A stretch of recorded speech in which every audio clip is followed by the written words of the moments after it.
Listening to other people's opinions and considering their outlook will help you to balance the truth between what you think and what is actually reality. These are the very wise words of a leader, my grandfather, Joel Colbert. My grandpa has always been a very talented leader. He's excelled and climbed to the top in nearly everything he's done. He has climbed to the top in the sports arena, he's done well for himself in business, and he's also raised a healthy family, which is something he told me he is very proud of. As a boy, I grew up watching my grandfather and tried to be like him. While watching him, I noticed a lot of leadership qualities in him that I wanted for myself. So I decided to ask him about these qualities in the interview, and I also gave him the floor several times to expand upon his own ideas of why he thinks he's a good leader. From the interview, I drew several key themes. One of the main themes is that leaders need other leaders to help shape them as well. Another one of the main themes is that culture and beliefs play a large role in shaping a leader. Thirdly, a trial and error attitude, not caring about making mistakes and knowing that you can learn from them, was something that attributed to a good leader. And lastly, personal integrity leads to a leader as well. So I've found that influential leaders, one's culture, beliefs, learning from mistakes, and having integrity are the formula that constitute a strong leader. Next, I'll talk about the transformational leaders in my grandfather's life. Multiple times throughout the interview, my grandfather talked about his mother and his father being people who have demonstrated excellence to him. Both of his parents were transformational leaders, and they empowered my grandfather to be a leader himself. My grandfather said that his mom and dad are his drive behind his work ethic. They made him loyal, committed, and dedicated, as well as helped him to balance his own home and work life. They also demonstrated how to put others first, which is indicative of servant leadership. His parents were transformational leaders, as I mentioned.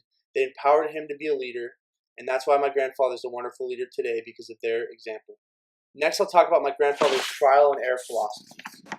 My grandfather understands life in this lens, trial and error. You have to try and make mistakes, and then you'll learn.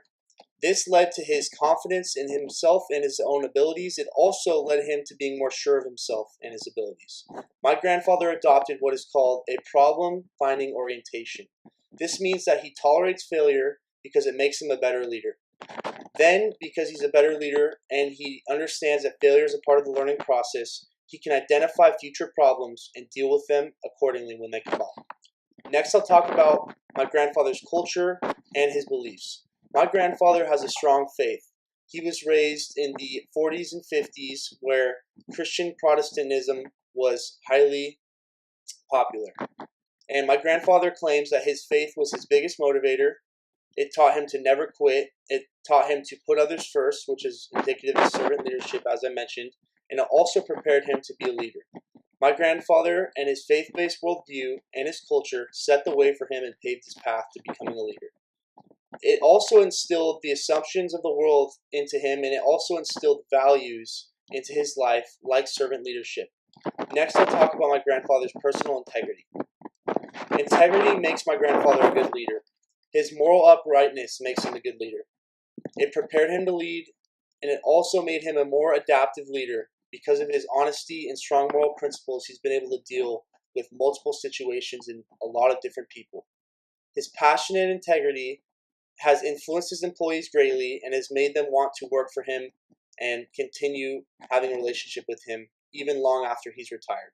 Next, I'll conclude this speech.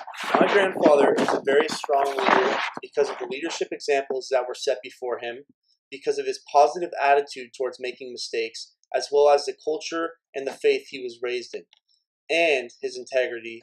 This is why my grandfather is a leader, and I will try to follow in his footsteps and become a leader myself one day.